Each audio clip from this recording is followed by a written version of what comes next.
everyone. A very good evening. You're watching the news tonight on Rajya Sabha television with me, Frank Pereira. Here are the headlines. Campaigning in full swing for the fourth phase of elections in Uttar Pradesh. Prime Minister Narendra Modi, Akhilesh, Yadav and Rahul Gandhi addressed campaign rallies in key seats.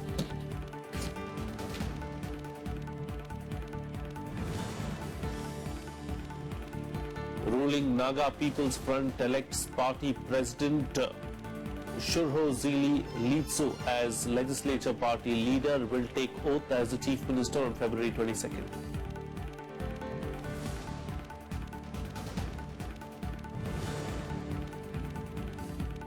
Tamil Nadu Chief Minister Edappadi Palaniswami takes charge, signs 5 orders. Madras High Court to hear DMK petition against flow test on February 22nd.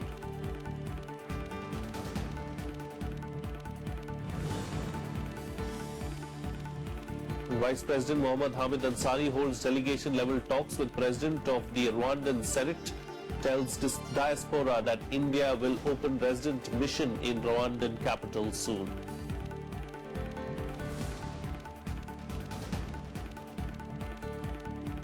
Vice President Mohammad Hamid Ansari, who is on a two-nation tour to Rwanda and Uganda, met the President of the Rwandan Senate, Bernard Makuza, today. He presented Makuza a copy of the Indian Constitution, after which delegation-level talks were held between the two sides. The Vice President is scheduled to meet President of Rwanda, Paul Kagame, at the Presidential Palace in the Rwandan capital, Kigali. Earlier, the Vice President paid tributes to the victims of the 1994 horrific Rwandan genocide. The Kigali Genocide Memorial is the final resting place of over 250,000 people who were massacred over 23 years ago.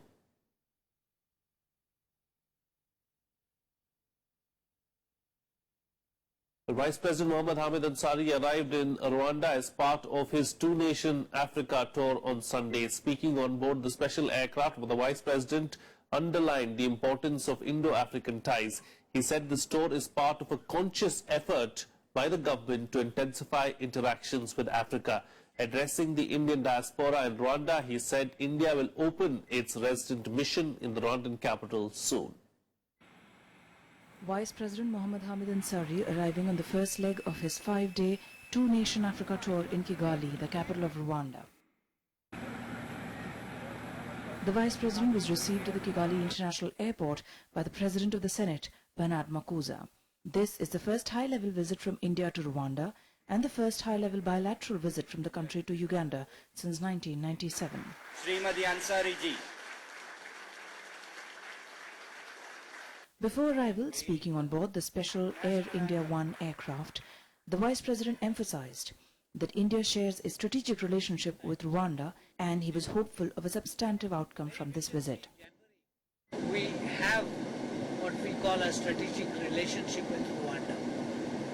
There's not a very large Indian community, but there is the ones who are there are functionally well employed. So we hope that in this visit something substantive will come out. We have assisted them in a number of development projects, including one hydroelectric dam and also the electrification of 35 schools in rural areas. The Vice President, along with his wife Salma Ansari, is accompanied by Minister of State for Social Justice and Empowerment, Vijay Sampla, and 4 MPs, Kanimuri, Ranvijay Singh Judev, Rani Nara, and PK Biju.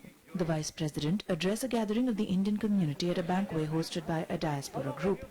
He said India will open its resident mission in the Rwandan capital soon. Rwanda has about 3,000 people from the Indian community. There was a valid complaint that there was no resident mission. And I hope the government has already taken steps to put that right. In the coming weeks and months, the physical presence of a resident mission will be here. Today he will hold meetings with the President of Rwanda, Paul Kagame, and also the President of the Rwandan Senate, Bernard Makuza. He will also attend a business forum later in the day. The Vice President's next stop will be Uganda, a country India shares historic ties with. Despite problems for Indians during the rule of Idi Amin, Uganda is seen as an important partner in Africa. The two countries also share substantial trade ties, with Indian exports to Uganda amounting to $1.3 billion. We have a trade which is from our side, it's good, not so good from their side. $1.3 billion of exports from our side, much smaller, about 1/4 of it is from their side. We have a military training team there. So all in all, Uganda plays a role in its region in Africa. Its president, President Mohammad, has been there for a long time. He's one of the important African leaders, and we have a very good relationship with him. The objective of the Vice President's visit is to offer developmental assistance to the African nations, hoping that they will benefit from India's experiences. Smita Nair's report from Kigali, Rwanda, for Rajya Sabha TV. Our correspondent Arvind Singh spoke to the chairman of the Indian Association of Rwanda, Rajendran. Let's listen to what he had to say. जब African countries की बात आती है तो बहुत सारे जो हमारे देश में बहुत सारी तरह की आशंकाएं हैं। क्या यहाँ जो है जो इंडियन कम्युनिटी है क्या सेफ है, कोई दिक्कत किस तरह की तो नहीं? ये एक वेरी स्पेशल और खास चीज ऐसा है, ये कंट्री सबसे सिक्योर्ड कंट्री है। ये whole of Africa the most secured country is Rwanda और it is very very safe and secured. इसके अलावा क्लीनेस्ट कंट्री है। Not only the city, but the entire rural area also you compare, will be the best country in all of Africa in cleanliness, safety, security and free movement of even women at the midnight. A single woman can move around the country even at midnight without any problem. और इसका ये ऐसा है, ये least corrupt country है. The entire Africa, this is the least corrupt country. And apart from that, we have Indian presence, mainly the technical brains, our IT technologists, and even the university teachers. Most of them are the high-profile teachers are Indians. We command a very good respect in Rwanda for Indians. जो agriculture है वो African countries में backbone है, वो किस तरह की है और उसमें किस तरह की डेवलपमेंट हो रही है? Yeah, in Rwanda, agriculture is very, very important because 90% of the people of this country are with subsistence farming. Now Indians who are coming here, Indian government is supporting this government of Rwanda in irrigation. Rwanda and other most of the developing African countries are planning to develop their agriculture in a commercial way, in a scientific way, and also do corporate farming. And also they are going to do the food processing. Thank you, sir. Well, let's now get to the latest from the ongoing assembly elections in verdict 2017.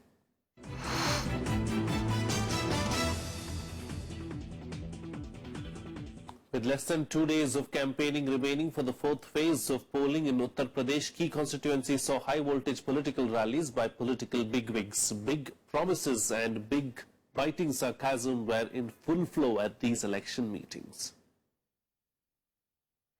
Electioneering for the fourth phase of the polls in Uttar Pradesh on February 23rd saw star campaigners of various parties in action on Monday. Prime Minister Narendra Modi addressed a rally in Jalgaon's Orai district, while Chief Minister Akhilesh Yadav held a rally in Rai Bareli. Alliance partner Congress Vice President Rahul Gandhi also addressed a rally in Koraon in Allahabad.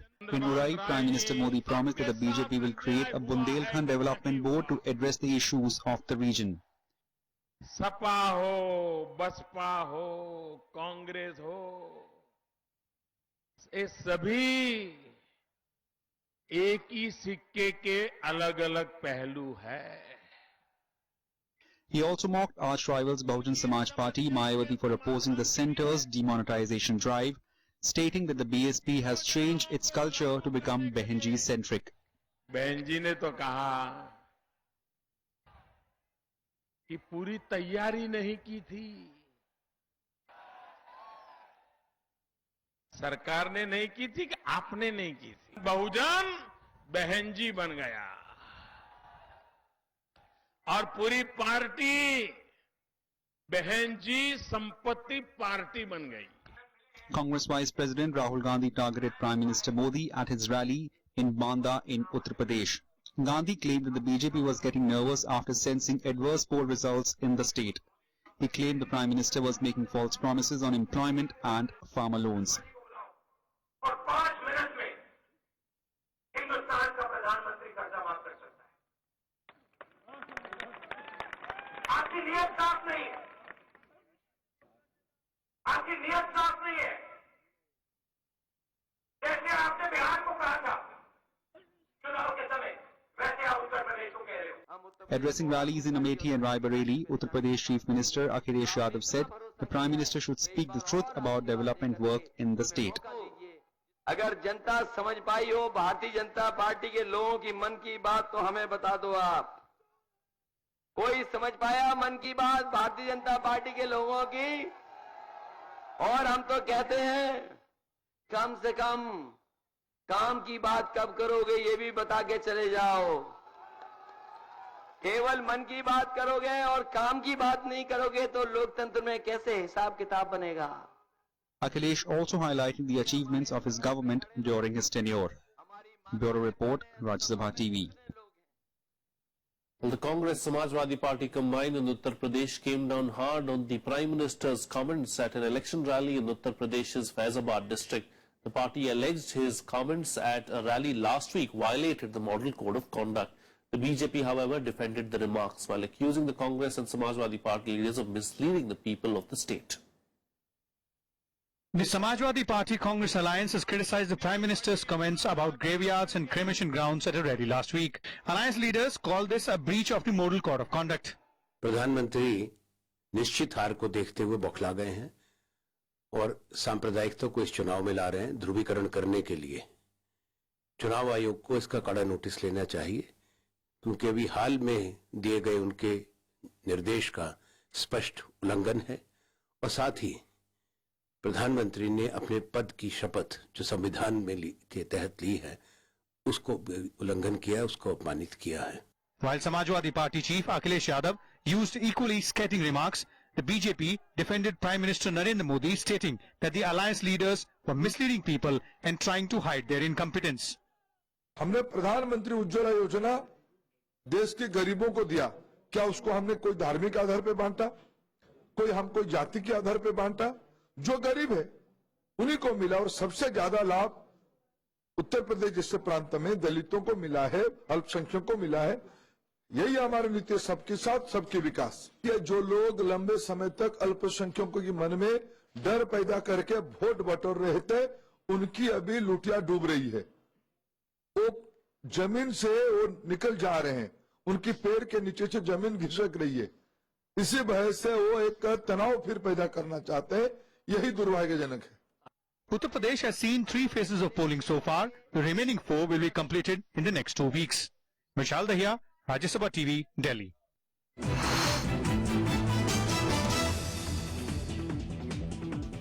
And it's time for a short break now, but news and updates will continue on the other side. Stay tuned. We'll be right back.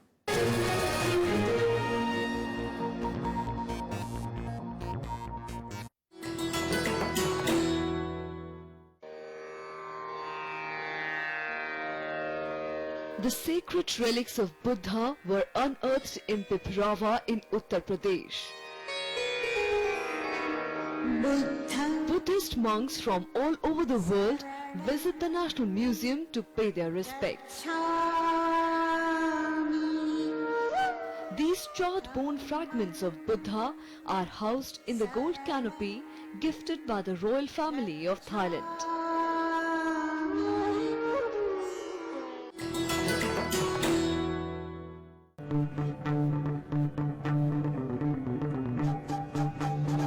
Art arisen from a multi-hued cultural canvas.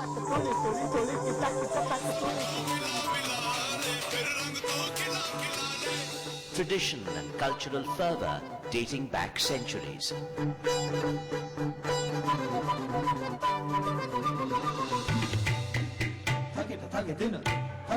And encircling them all, there's a magic that awes. Embrace your nation's brilliant human warmth.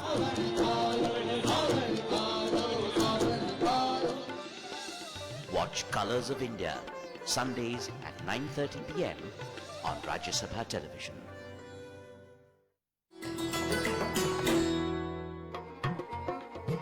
Once a private game reserve of the Royal House of Jaipur, Ranthambore. This national park and tiger reserve is one of the world's best known wilderness areas. Located 14 kilometers from Savai Madhopur, Ranthambore offers some of the finest opportunities for sighting the magnificent tiger in the wild. Comprising 1,334 square kilometers of wild jungle scrub, hemmed in by rocky ridges, and at its center is the 10th century Ranthambore fort. The dainty cheetal, sambar deer, the blue bull antelope or nilgai, rhesus macaque, langur, and an incredible variety of birds. Amidst a setting of dhok, fig and banyan trees makes a visit to this park a delight.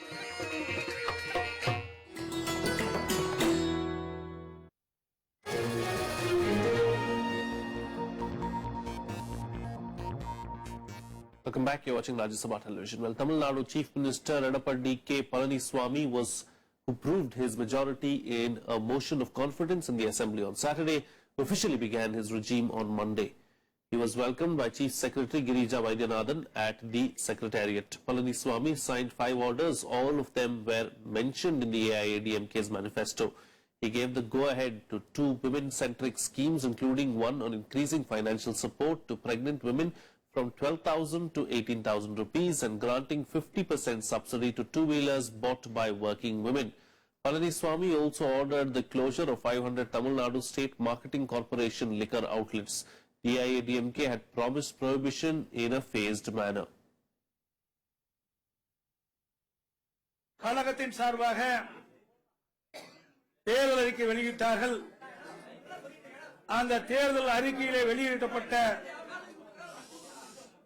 அந்த அறிவிப்புகளிலே 5 அறிவிப்புகள் இன்றைய தினம் மாண்புமிகு அம்மா அவருடைய நல்லாசியோடு பெரும் மதிப்புக்குரிய கழக பொதுச் செயலாளர் Ruling Naga People's Front Legislature Party on Monday unanimously elected Party President Shurho-zelie Lie-zitsu as the leader of the ruling Democratic Alliance to be the new Nagaland Chief Minister. Nagaland Governor P.B. Acharya asked Lie-zitsu to form the government, swearing in on 22nd of February. Lie-zitsu was elected as Chief Minister after Chief Minister T.R.Z. Lang resigned on Sunday night, bowing to the demands of protesting tribal groups opposed to his move to hold civic polls with 33% reservation for women. Nagaland has been in turmoil since January after the NPF-led government decided to hold local body elections in 12 towns across the state. 3 persons were killed following clashes between police and civilians.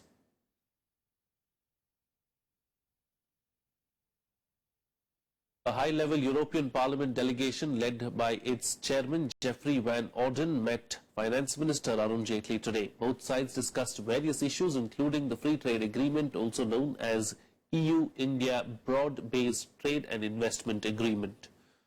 Orden said that he hoped the free trade agreement talks with India will move forward positively. He said EU wants New Delhi to renew investment deals and take forward the stalled FTA talks. The FTA talks, which began in 2007, have been stalled since 2013 despite 16 rounds of negotiations, as both sides failed to bridge substantial gaps on crucial issues including data security status for IT sector.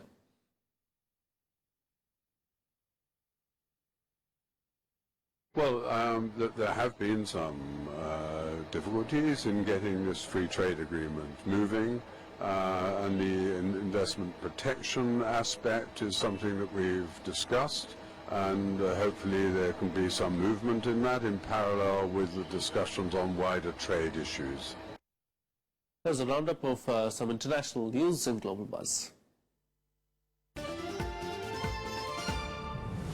A car bomb ripped through a market in Somalia's capital Mogadishu on Sunday, reportedly killing at least 39 people and injuring more than 50. It is the deadliest attack since the election of President Mohammad Abdullahi Mohammad on February 8th. The car, which was driven by a suicide bomber, was parked near a restaurant and the blast went off at a busy time when shoppers and traders were gathered inside the market.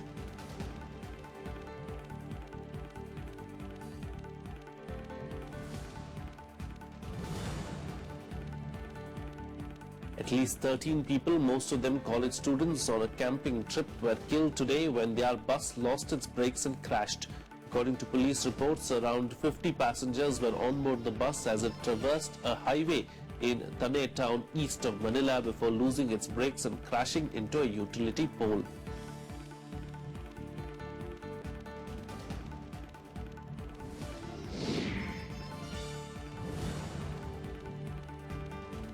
Dozens of homes and buildings were burnt to the ground in the Nigerian capital Lagos. The blaze ripped through the suburb of Ebute Metta late on Sunday.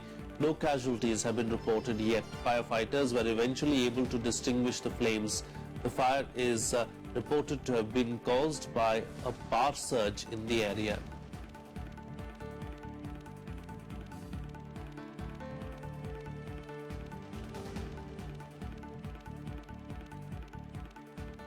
Let's shift focus now and bring you up to speed with some sports news and sports beat. State cricket associations on Monday moved a plea in the Supreme Court seeking clarification on its order in the BCCI matter with regard to their status. A bench headed by Justice Deepak Mishra allowed the state cricket bodies to file their application. The Apex Court on January 2nd had directed that office bearers of the BCCI and its affiliated state associations to demit and cease to hold office if they fail to meet the norms recommended by the Lodha panel.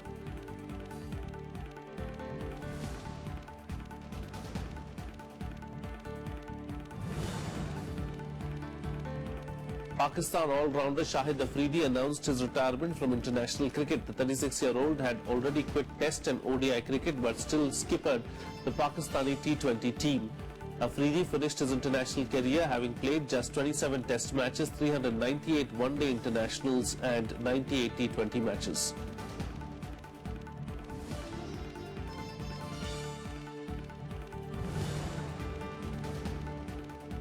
Frenchman Jo-Wilfried Tsonga claimed his first title since 2015 as he recovered to beat David Goffin in the World Tennis Tournament final in Rotterdam on Sunday.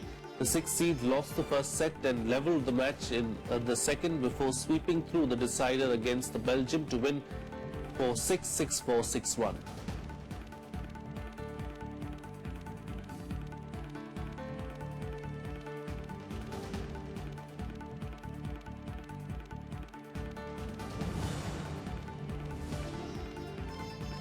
American Johnson secured the world #1 ranking after winning the Genesis Open with a 5-stroke victory on Sunday. Johnson became the 20th player to reach the #1 spot since the world ranking began in 1986, ending Jason Day's 46-week stay at the top.